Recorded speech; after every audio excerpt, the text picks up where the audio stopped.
दर्द के 9 साल दुख भरे दिन और जुल्मों सितमों की रातें जिंदा जलने से पहले है कि जमीन पर अभी भी बेटियोंडा के सिरसा गांव में निक्की को दहेज के लिए जिंदा जला देने वाली यह सच्ची घटना है। 9 साल तक वो अत्याचार सहती रही मगर खामोश रही, लेकिन अब निक्की इस दुनिया में नहीं है। उसकी बहन कंचन ने अपने मोबाइल में कई सबूतें कैद किए हैं। नमस्कार दोस्तों, यह सच्ची घटना ग्रेटर नोएडा के सिरसा गांव की है। जो एक दर्द है सीने में वो ही सच है, पर यह दर्द कहाँ है, किनके दिल में है? पूछिए उन माँ बापों से जो अपनी बेटी या बेटियों को बड़े नाचों से पालते हैं। जरा सी चोट लग जाए तो उनकी जान निकल जाती है, पढ़ा लिखा कर उसे किसी काबिल बनाते हैं। फिर एक रोज वो अचानक वो चिड़िया बनकर किसी और के घर के आंगन में उतर जाती है, ठीक वैसे ही जैसे 9 साल पहले निक्की अपने ससुराल के आंगन में उतरी थी। देखिए ना विपिन की बेबसी, बीवी को कुछ घंटे पहले जिंदा जला के आया, पर चेहरे पर भी जरा सी चिंता नहीं है, ना कोई अफसोस और ना कोई पछतावा। और ऊपर से क्या कह रहा है कि वह अपने आप मर गई है। विपिन की बेशरम बातों का ऑडियो और बेगैरत हरकतों के वीडियो को मिलाकर देख और सुन लेंगे तो फिर कुछ कहने की और ना ही सुनने की जरूरत पड़ेगी। कहते हैं कि बच्चे मासूम होते हैं। विपिन जैसा बेशरम और जानवर जैसा इंसान का मासूम बेटा सब कुछ अपनी आंखों से देखने के बावजूद भी अपनी माँ के कातिल को पापा ही बुला रहा है। इनकी आंखों के सामने उनके पापा ने डीजल पेट्रोल या केरोसिन ऑयल से भींगी इनकी मम्मी को अपने लाइटर की चिंगारी से जला दिया और यह मासूम बच्चा देखता रह गया। और बेशरम बाप क्या कह रहा है कि वह अपने आप मर गई है। इस बच्चे को भी छोड़िए, पता नहीं कैसे, पर इसी घर में एक दूसरी बेटी लालच के शोलों से कैसे बच गई। अच्छा हुआ यह बच गई, अगर इसे भी लालची इंसानों ने लालच की लो में झोंक दिया होता तो शायद यह तस्वीर कभी दुनिया के सामने आ ही नहीं पाती, झूठ के पुलंदों से बुझा दी जाती। पर सलाम है इस बेटी को जिसने सारी हिम्मत बटोरकर अपनी छोटी बहन पर होने वाले इन आखिरी लम्हों की हर जुल्म को अपने मोबाइल में कैद कर लिया। जब माँ और बेटे की यह करतूत निक्की की बड़ी बहन कंचन अपने मोबाइल में शूट कर रही थी, तब दरिंदे विपिन ने उसकी तरफ मुक्का ताना था। इस मासूम बच्चे के साथ साथ कंचन भी इंसानियत को जला देने वाली उन लपटों की गवाह थी। खुद उसकी हालत ऐसी नहीं थी कि वो अपनी छोटी बहन को दहेज के इन दानवों से बचा पाती, पर बेबसी से सब कुछ देखा। कहते हैं कि इस दुनिया में माँ से दयालु और कोई नहीं होता। निक्की की सास यानी विपिन की माँ तो नाम की दया है। 2 बेटों के साथ इनकी अपनी एक बेटी भी है। उस बेटी की डोली भी इसी घर से उठी थी, लेकिन उस माँ की करतूत जानने और देखने के बाद अपने दिल में जरा सी दया नहीं आई। पता नहीं यह कैसी माँ है जो अपने ही जैसी किसी और माँ को मार डालती है। इस दया नाम की निर्दयी माँ का बड़ा बेटा रोहित है। रोहित और उसके छोटे बेटे विपिन में बस यही अंतर है कि उसकी बीबी कंचन फिलहाल जिंदा है, जबकि विपिन की बीबी और कंचन की छोटी बहन निक्की मर चुकी है। निक्की की मौत से कुछ घंटे पहले इसी रोहित ने अपनी पत्नी कंचन को जानवरों की तरह पीटा था।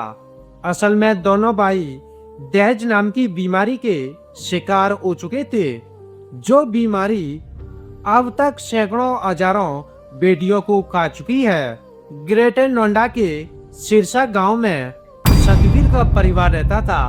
सतवी दया का पति था, विपिन और रोहित का पिता था और निक्की और कंचन का ससुर था। जैसे ही इसके घर में आग की लपटें उठी, सतवीर भी अपने घर से भाग गया था। बाद में पकड़ में आया तो अपना मुंह छुपाते फिर रहा था ताकि इसका लालची चेहरा कोई देख ना पाए। अब इंसान की शक्ल में सबसे बड़े जानवर से मिलिए विपिन भाटी, जिसे अपने कमरे में अपनी पत्नी निक्की को पीटते देखा, अपनी बादी कंचन पर मुक्का तानते देखा, एनकाउंटर के बाद लंगड़ाते हुए देखा और फिर अस्पताल के बिस्तर पर बेयासी से झूठ बोलते सुना। घर में जलती बीवी को छोड़कर घर के बाकी लोगों के साथ यह भी घर से भाग चुका था। फिर एनकाउंटर हुआ, पैर में गोली लगी और यह दरिंदा पकड़ा गया। तो इस तरह आरोपियों के घर के इन जानवरों के बारे में आप जान चुके हैं। अब इनकी वो कहानी भी आपको जानना जरूरी है कि जो कहानी इनके जानवर बनने से पहले की थी, यानी जब यह इंसान हुआ करते थे। भिखारी सिंह का अपना बिजनेस था। कंचन और निक्की इन्हीं की बेटियां हैं। दोनों बेटियों को बड़े नाजों से पाला था, पढ़ाया लिखाया, अच्छी परवरिश भी दी। जब दोनों सयानी हो गई तो अच्छे लड़कों की तलाश शुरू कर दी थी। आखिर में नसीब कंचन और निक्की को उस घर तक ले गया। दिसंबर 2016 में दोनों बहनों की शादी दो भाइयों से हो गई थी, रोहित की कंचन से और विपिन की निक्की से। भिखारी सिंह ने दोनों बेटियों की शादी पर दिल खोलकर खर्च किया। महंगी स्कॉर्पियो गाड़ी, महंगी बुलेट और भी तमाम कीमती दहेज दिया। जिस वक्त निक्की और कंचन की शादी हुई थी तब कायदे से रोहित और विपिन पढ़ाई कर रहे थे, यानी दोनों बेरोजगार थे। कायदे से शादी के बाद भी दोनों बेरोजगार ही रहे। रोहित और विपिन के बाप की परचून की दुकान है, इसी दुकान से पूरा घर चल रहा था। जबकि दूसरी तरफ भिखारी सिंह का अच्छा कारोबार और ठीक ठाक पैसा। बस यही बात इस लालची कुनबे को परेशान कर रही थी। बेरोजगार बेटे और लालची माँ बाप की निगाहें निक्की और कंचन के बाप की दौलत पर थी। वो जब तक दोनों से दहेज मांगते हैं, मांग पूरी नहीं होती तो जानवरों की तरह दोनों बहनों को पीटते हैं। पिछले 9 सालों से दोनों बहन खामोशी से यह जुल्म सहती रहीं। बेटियों की अपनी भी मजबूरी होती है। शादी के बाद जब वो अपने ससुराल पहुंच जाती है तो अपने गम, अपनी तकलीफ अपना बना लेती हैं। माँ बाप को तकलीफ पहुंचे इसलिए उन्हें कभी सच नहीं बता पाती। जब तक बर्दाश्त हो पाता, इन दोनों बहनों ने यही किया। समझ नहीं आता कि लोग किसी लड़की से शादी कर उस लड़की या उसके घर वालों पर एहसान जैसा क्यों जताते हैं। खासकर दहेज के दानवों को यह क्यों लगता है कि शादी के बाद लड़की के साथ साथ उन्हें घर, पैसा और गाड़ी भी चाहिए। इनसे तो अच्छे सड़क के भिखारी होते हैं जो खुलेआम दोनों हाथों से इंसानियत से भीख मांगते हैं। पर इन जानवरों की खासियत यही है कि यह भीख में दिए गए घरों में भी चौड़े होकर रहते हैं और भीख में मिली हुई गाड़ियों पर रौब दिखाकर चलते हैं। निक्की और कंचन के पिता ने कुछ दिन पहले एक नई गाड़ी खरीदी थी। उस नई चमकती गाड़ी को देखकर लालची कुनबा एक बार फिर बेचैन हो उठा। इस लालची परिवार को बर्दाश्त नहीं था कि जिसकी 2 बेटियों को की लोगों ने अपने घर में रखा हुआ है, जिनकी खुद की औकात मर्सिडीज तो छोड़िए मोटरसाइकिल खरीदने की भी औकात नहीं है। वो महंगी गाड़ी उनकी बीवियों के पिता के पास कैसे है। अब उन्हें मर्सिडीज या उसके बदले इतने पैसे चाहिए थे इससे कि वो भी गाड़ी खरीद सकें। बात 21 अगस्त की शाम की है। 35 लाख रुपए की मांग को लेकर निक्की की सास दया और पति विपिन निक्की को बुरी तरह पीटने लगे। इससे पिछली रात निक्की की बहन कंचन अपने पति की हाथों बुरी तरह मार खा चुकी थी। दोनों बहनों पर यह जुल्म उसी कार की वजह से डाले जा रहे थे।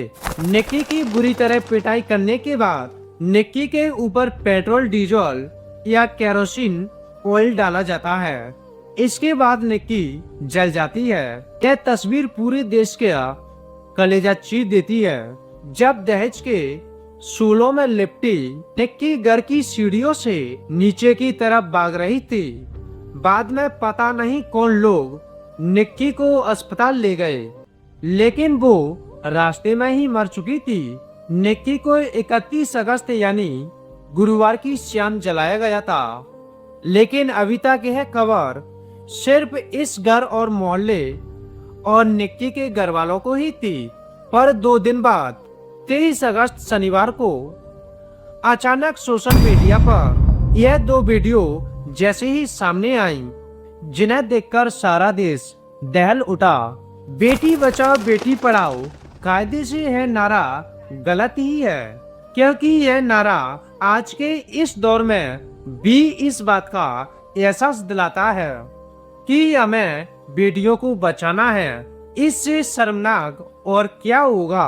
लेकिन ये नारा हमें एक सच और बताता है। सच है कि सचमुच हमारे देश में आज भी बेटियां मारी जा रही हैं। क्या अफसोसनाक इंतफाक है कि जिस यूपी में एक बेटी को जिंदा जला दिया गया, उसी यूपी में लगभग उसी वक्त जमीन और आसमान की काली जगह यानी अंतरिक्ष से लौटकर इसी यूपी का एक बेटा हिमांशु शुक्ला यूपी लौटा है। हिमांशु शुक्ला आसमान की सैर करके आया। आम है कि जमीन पर अभी भी बेटियों को बचाने की कोशिश कर रहे हैं।